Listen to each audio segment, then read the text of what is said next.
Hello and welcome. This is Super Evolution. We see Ming He looking at his sister with a questionable face, and finally Ming He's sister looks at him to see that he's finally awake. She gives him a big hug, saying this is great. We get a flashback to when Ming He's sister was watching over him and also found a job, so she couldn't really visit him that much anymore. She is a good sister, since even if Ming He didn't wake up, she would have come even if she was old with a walking stick. Ming He holds his sister, saying, "I'm awake, and it's all his fault for scaring her like that," and also tells her thank you, since she was working so hard for the past year. The next day, we see Ming He waking up, and he says it's been quite a long time since he slept in his own house. He notices some food at the table with the note that his sister wrote. Ming He starts to think about how high the hospital bills and the patient care bills are. And he also thinks about how hard his sister must have been working since she worked 3 jobs just for him. Ming He wants to find a way how to make money since he wants to give his big sister a better life so she wouldn't have to work anymore. Ming He looks over at the TV since he hears that there is a reward for 50 million won for anyone that has clues about the source of the pollution fluid. He also hears that mutant cockroaches is worth 3,000 and the mutant giant demon rat is worth 5 million. Ming He questions the matter since it hasn't been solved, but they are willing to reward that much money. He thinks about what he could do with the money and decides to pay all of his medical bills and maybe get a new home. And with the leftover money, he wants to buy lots of makeup and clothes for his sister. Ming He is questioning where the source of the pollution will be. He thinks about checking the Nanjiao hospital instead of the Nanjiao district, and even if he doesn't find any clues about the polluted fluid, he could still earn some money by killing the mutants, and he could also gain some real combat experience. Later that day, we see Ming He at the bounty hall. He gets greeted by a brown-haired lady, and she asked him if he was there for a bounty or if he's like a superhuman. She then asked about his rank, but Ming He asked about wanting to kill some mutant cockroaches and doesn't know how to get a higher rank. She tells Ming He that there really aren't that many conditions for besides showing some basic superpower skills, and after that she'll give him an intern superhuman badge. She tells him if he wants to become a starlight rank superhuman, he would need to go through more complicated exams. Ming He asks to be taken to the training venue. We move into the training venue and we see Ming He and the brown-haired lady telling him to punch a robot with all of his power, so it will give him a value of how strong he is. Ming He thinks to himself about how the robot has 800 kg for the standard, but he isn't sure if he could do it or not. All he can do is just give it his all, and even though he hasn't fully recovered yet since he was unconscious for a whole year. So, Ming He gets ready to punch the robot with all of his strength, and then he throws a devastating punch to the robot. He then questions how much he got. People in the training venue notice what just happened. Ming He broke the robot, getting over 1,000 kg, and thinks to himself that he barely reached the standard. One of the strangers that noticed Ming He's punch said that he just broke the record with an amazed face. The brown-haired lady told Ming He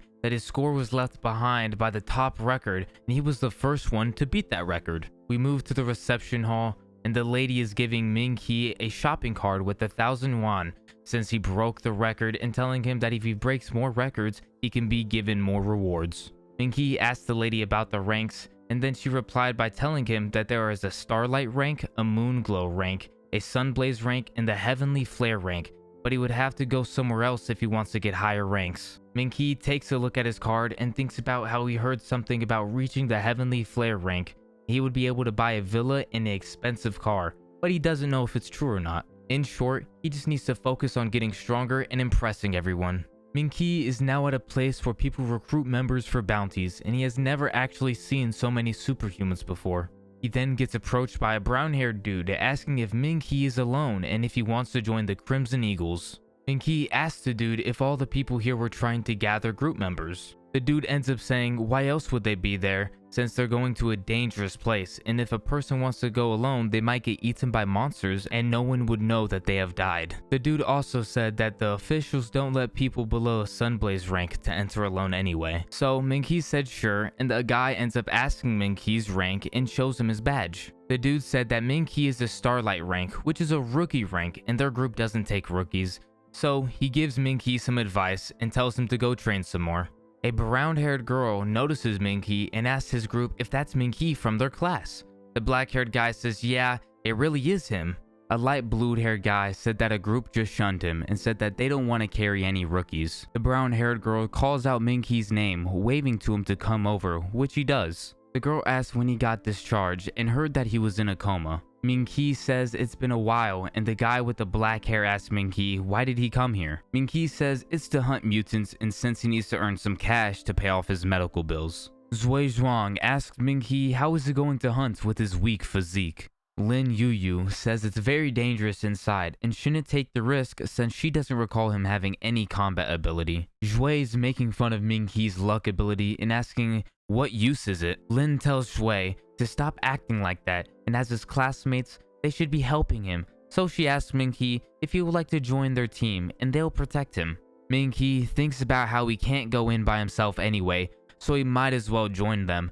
But they still look down on him, and all 4 of them enter the superhuman school, so they must have gotten stronger. Ming He notices that they all still look down on him, and even since he was rejected and was paralyzed for a whole year. Lu Shenong tries to look on the bright side and says Ming He's luck ability might actually bring them good luck. Wang Xiaodun agrees that Ming He could come, and right after Lin says classmates should help each other, Lin then talks to Ming He about the Superhuman Institute and how they all been studying there for a whole year. She told Ming He that every student is required to do one sort of extracurricular activity, and they might come back this summer to help with the pollution problem. Ming He asked about Luo Qian and where is she at. Shui then asks Ming He, are you still thinking about her? Lin then tells Ming He that she is now a celebrity and why would she be hanging out with her lowly classmates, and that she's also incredibly powerful. And she also returned to the city to help with the pollution problem. Lin said to Ming He that he always had perfect scores in the humanity class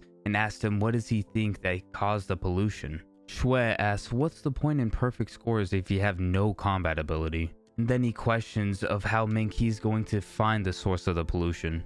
Ming He starts to think to himself about how there are 3 kinds of mutant monsters that are cockroaches, maggots, and rats. And they're all living in the sewers, so maybe the polluted liquid got into the sewers. So he questions which area is the hotspot for mutants, and also thinks how mutant cockroaches aren't that hard to kill, but the mutant rats are way more difficult. Now the mutant maggots aren't strong enough if they're solo, but as a group, they become way more difficult to deal with. Out of nowhere, Ming He senses something coming, which then he turns around and finds a large number of mutant maggots that ends up forming a fist. Not only was there a large number of maggots to form a fist, but there was also enough to act like a large amount of water coming towards them. Lin screamed to run, and so they did. While they are running, Ming He steps on a maggot and thinks if it was only one maggot to deal with, but he overlooked that maggots live in groups. Ming He tells the other members of the group to run and says in his head that maggots feed as a group.